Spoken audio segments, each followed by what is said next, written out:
My name is Lena, and I'm 26 years old. I live in a quiet little town with my parents and my younger brother. Every morning, before the sun is even fully awake, I help my mom prepare breakfast. After that, I head out to open my small art shop in the market. It's not a big shop, really. Just a few of my paintings on display, some brushes and canvases, and a quiet corner filled with all sorts of colors.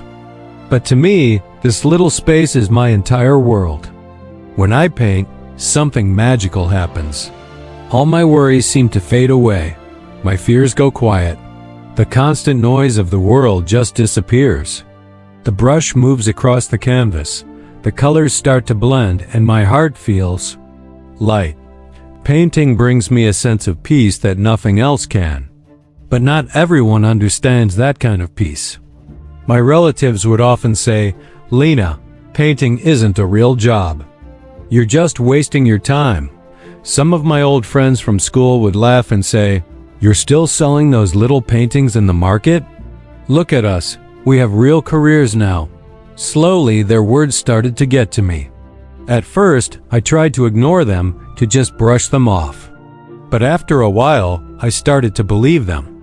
I began comparing my life to others. I'd scroll through social media and see people with their fancy offices, expensive cars, and huge houses. And then I'd look at myself, sitting in my tiny shop with paint staining my hands. I felt small. I felt like I was falling behind everyone else. I started asking myself, am I doing something wrong? Am I failing at life? One evening, my dad noticed I was unusually quiet. He sat down next to me and asked softly, "What's troubling you, Lena?" I hesitated for a moment, then I let it all out. "People think I'm not doing well," I said. "They think my life has no direction." He looked at me with his calm, steady eyes and asked a simple question. "Tell me, does painting make you happy?" I whispered, "Yes." He smiled and said, "Then that's enough. Peace isn't decided by what other people think. It's decided by your own heart." His words stayed with me, but the doubt was still there, a little voice in the back of my mind. I wanted to prove myself to the world. I wanted people to stop judging me. So I made a decision that changed everything. I stopped painting. I closed my shop and applied for an office job in the city, and I got it. The salary was good. My friends were impressed. They said, "Now you're getting serious. Now you're successful." At first, I felt proud. I wore formal clothes, carried a briefcase, and commuted to work every morning just like everyone else. But slowly, something inside of me started to fade.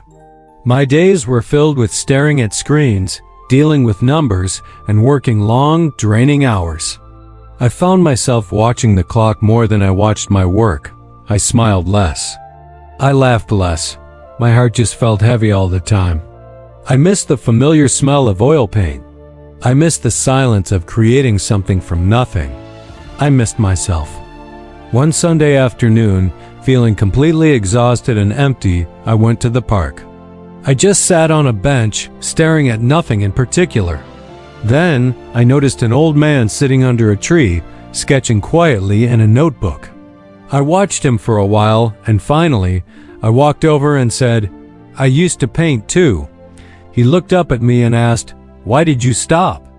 I replied, "Because people said it's not a good career." He smiled gently and said something I'll never forget. "People will always talk. Some will say you're going too fast. Others will say you're too slow. But only your own heart knows your real speed." That one sentence just broke something open inside me. That night, I couldn't sleep. I went to the closet and pulled out the old box where I de-stored my brushes and paints. I opened it and touched them gently, like I was meeting an old friend after a very long time. And then, I started painting again. Slowly, quietly, honestly. And for the first time in months, I felt alive. The very next day, I made a hard but true decision. I quit the office job. I went back to my small town and reopened my little art shop. I started painting every single day again. I also started sharing my work online just to see what would happen. At first, nothing big happened, but slowly, people started to notice. They connected with my art. Orders started trickling in. Then, I started getting messages from people all over, telling me that my paintings made them feel calm and happy.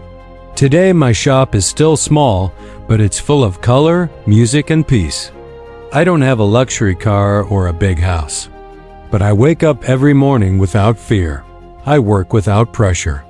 I go to sleep every night with a smile on my face. Sometimes people still say things like, "Lena, you could be earning so much more in an office job." I just smile and reply, "Maybe, but I already have everything I need, and what I have is peace and happiness." This is what I learned from my journey. You don't need to please everyone. You don't need to run in someone else's race. Success isn't always loud and flashy. Sometimes it's quiet, it's calm, and it's deeply personal. So listen to your heart. Choose the path that lets you breathe. Because when your heart is smiling, you are already successful. Thanks for listening to my story. I hope it helps you find your own path. Don't forget to like and subscribe for more stories like this. See you next time.